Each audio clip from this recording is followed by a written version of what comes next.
Reproduction power energy होती है हमारे एब्डोमिनल एरिया में, हमारे to give a new birth. तो इसका ख्याल रखना तो बनता है। आपकी बॉडी बिल्कुल लेजी हो रही है, आलस आ रहा है, हालत बिल्कुल ख़राब होती जा रही है, उसका ख्याल कैसे रखना है? ज़्यादा एनर्जेटिक रहेंगे, आप एक्टिव रहेंगे, आपकी प्रोडक्टिविटी बढ़ जाएगी। नमस्कार दोस्तों, मैं सोनल दिलवारिया एक बार फिर आप सबका स्वागत करती हूँ मेरे यूट्यूब चैनल पर। एज अ ह्यूमन बीइंग हमें ये पता होना चाहिए कि हमारी सबसे स्ट्रॉन्ग एनर्जी कहाँ होती है। हमारी सबसे स्ट्रॉन्ग एनर्जी होती है हमारे एब्डोमिनल एरिया में। हमारा स्टमक एरिया जो होता है, यहाँ सबसे स्ट्रॉन्ग एनर्जी होती है। You know it is that reproduction power, we have that power to give a new birth. तो इसका ख्याल रखना तो बनता है ना? आज हम जानेंगे कि ह्यूमन बीइंग्स की सबसे स्ट्रॉन्ग एनर्जी का ख्याल कैसे रखा जाता है, सो दैट ये एनर्जी आपका ख्याल रख सके। ओके, चलिए शुरू करते हैं। तो अब सवाल ये उठता है कि इसका ख्याल कैसे रखना है। सिंपल है, आप अच्छी डाइट लीजिए, एक्सरसाइज कीजिए, मेडिटेशन करिए, ये इस एनर्जी की पावर को इंक्रीज़ करने में हेल्प करेगा। सिंपल, आप जितना अच्छा इंटेक करेंगे उतना अच्छा आपका हेयर, उतनी अच्छी आपकी स्किन होगी और उतना एनर्जेटिक आप फील करेंगे। आपके इंटरनल बॉडी ऑर्गन्स सब प्रॉपरली वर्क करेंगे, आप कम बीमार पड़ेंगे, आप ज़्यादा एनर्जेटिक रहेंगे और उतना ही आपकी प्रोडक्टिविटी डे बाय डे बढ़ती चली जाएगी। राइट? ये तो हम सबको पता है कि अच्छी डाइट लेने से, एक्सरसाइज करने से हम फिट एंड स्ट्रॉन्ग बन सकते हैं। But do you know what is the logic behind the fasting? हम फास्ट क्यों करते हैं, क्यों हम उपवास करते हैं? सी, हमारा जो एब्डोमिनल एरिया है, हमारा जो स्टमक एरिया है, यहाँ पर डाइजेशन प्रोसेस होती है, ये तो हम सब जानते हैं। ये जो डाइजेशन प्रोसेस है ये 4 स्टेप में कंप्लीट होती है। फर्स्ट इज़ इंजेस्शन, हम क्या फूड इनटेक कर रहे हैं, हम क्या खाते हैं, उसको हम इंजेस्शन को बोलते हैं या इनटेक ऑफ फूड। दूसरा होता है डाइजेशन। अब डाइजेशन ये होता है कि आपने जब कोई फूड खाया तो ये जो फूड है छोटे छोटे मॉलिक्यूल्स में ब्रेक डाउन हो जाता है और बॉडी इसको एब्जॉर्ब करना स्टार्ट कर देती है। तो ये जो एब्जॉर्प्शन की प्रोसेस होती है, थर्ड वन प्रोसेस, इसको बोलते हैं एसिमिलेशन। एसिमिलेशन प्रोसेस में बॉडी न्यूट्रिएंट्स एब्जॉर्ब करती है जो भी हमको फूड से मिलता है। Right? The fourth one is excretion. Excretion के थ्रू जितना भी वेस्ट होता है वो सब बॉडी से फ्लश आउट हो जाता है। Right? So these are the 4 steps: ingestion, digestion, assimilation and excretion. But हम जैसा खाते हैं बिल्कुल वैसा ही हमारा स्टमक एरिया रिएक्ट करता है। राइट? और उसी के अकॉर्डिंग हमारे बाकी के ऑर्गन्स भी रिएक्ट करते हैं। अब सपोज आपने एक बर्गर खाया, ओके, अब जो ये डाइजेशन है, डाइजेस्टिव सिस्टम है, ये उस बर्गर को पचाने के लिए अपनी एक्सरसाइज करना चालू कर देगा। राइट?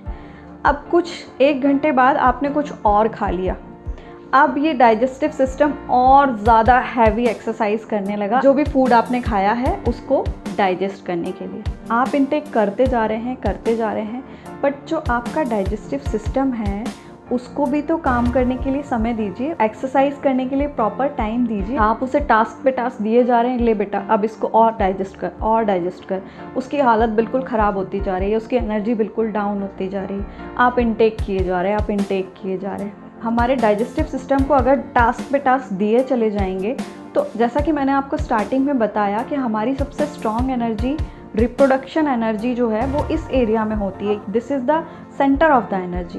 तो आप अगर इसको और ज़्यादा एक्सरसाइज करने पर मजबूर करते चले जाएंगे, आपकी पूरी एनर्जी सिर्फ फूड को डाइजेस्ट करने में ही लग जाएगी, तो आप अपनी प्रोडक्टिविटी को इंक्रीज़ कैसे करेंगे? आप सक्सेस की तरफ आगे कैसे बढ़ेंगे? तो क्या आपको ये सही लगता है कि आपकी सारी एनर्जी सिर्फ फूड को डाइजेस्ट करने में ही चली जाए? आप जो काम कर रहे हैं उसमें आपका ध्यान ही नहीं है, आपकी बॉडी बिल्कुल लेज़ी हो रही है, आलस आ रहा है, इतना खाना खा लिया कि अब बिल्कुल अजगर बन चुके हैं, जब तक आप सोएंगे नहीं तब तक आपका फूड डाइजेस्ट नहीं होगा। तो इतना मत खाओ कि आप वो सारी एनर्जी से फूड को डाइजेस्ट करने में ही लगा दें। आपके बॉडी ऑर्गन सिर्फ एक ही काम में जुट जाएं कि यार इस फूड को डाइजेस्ट करो, वरना मैं तो इन सारे ऑर्गन्स को लेके काम नहीं कर पाऊँगा। तो फास्टिंग का रीज़न यही है, जैसे कि हम वर्क करते हैं, हमें हफ्ते में 1 दिन छुट्टी मिलती है ना, संडे की, तो हमारे बॉडी ऑर्गन्स को भी छुट्टी मिलना चाहिए। छुट्टी मतलब वो स्लो काम करें, रिलैक्स होके काम करें, कुछ ऐसा उनको भी मिलना चाहिए ना। तो अगर साइंटिफिकली देखा जाए तो एवरी 11th डे, हर 11वें दिन हमें फास्टिंग करना चाहिए। इसे हिंदू माइथोलॉजी में 11 भी कहा जाता है। Right? So every 11th day fasting करना चाहिए। फास्टिंग में आप वाटर फास्टिंग कर सकते हैं या फ्रूट फास्टिंग कर सकते हैं। इस तरह की कोई भी फास्टिंग ऐसा इंटेक करना है जिसमें आपका डाइजेस्टिव सिस्टम थोड़ा रिलैक्स हो सके। और आपकी बॉडी क्लेंस हो सके। जैसे कि हम सैलून्स में जाते हैं ना, हमारी स्किन को ग्लो कराने के लिए फेशियल करते हैं, बहुत सारे तरह तरह के ट्रीटमेंट्स लेते हैं, तो इसी तरह से इंटरनल बॉडी क्लेंजिंग भी ज़रूरी है, डिटॉक्सीफाई करना बहुत ज़रूरी है। तो डिटॉक्सीफाई करने के लिए ही हमें फास्टिंग रखना चाहिए। फास्टिंग का सिंपल लॉजिक यही है कि आपकी बॉडी में जो जगह जगह पे एनर्जी ब्लॉक हो गई हैं वो ब्लॉकेज सब क्लियर हो सकें और आपकी बॉडी अच्छे तरीके से काम कर सके।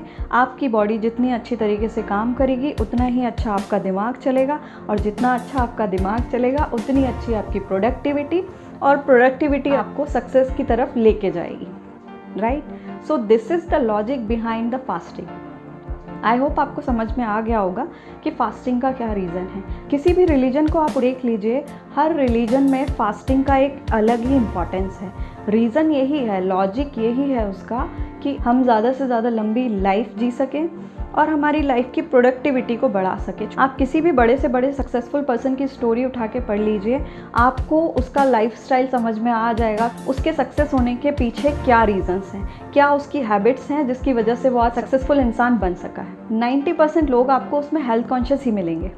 तो अब जब तक आप अपनी डाइट को ठीक नहीं कर लेते, तब तक इस वीडियो को बार बार रिपीट करते रहिए और देखते रहिए। आपके और आपके माइंड के बीच में जो ये बैटल चल रही है ना, कि हाँ यार बात तो सही है, हमें डाइट हेल्दी लेना चाहिए, हमें एक्सरसाइज करना चाहिए, हमें सब पता होता है, पर हम कुछ करना नहीं चाहते जब तक कि हमें कहीं से कोई मोटिवेशन ना मिले। तो मेरे वीडियोस बनाने का पर्पस यही है कि जो बातें हम ऑलरेडी जानते हैं उनको मैं एग्जिस्टेंस में लेकर आऊँ और आप सबकी लाइफ में थोड़े थोड़े चेंजेस मेरी वजह से आ सके। तो हमें हमारी एनर्जी सेंटर का ध्यान रखना है, इसके लिए अच्छा खाना है, अच्छी एक्सरसाइज करना है। ये आपका ख्याल रखेगी, आपकी बॉडी का ख्याल रखेगी, आपकी लाइफस्टाइल में ट्रिमेंडस चेंज लेकर आएगी। So take care of yourself, take care of all your energies. So guys, this is all.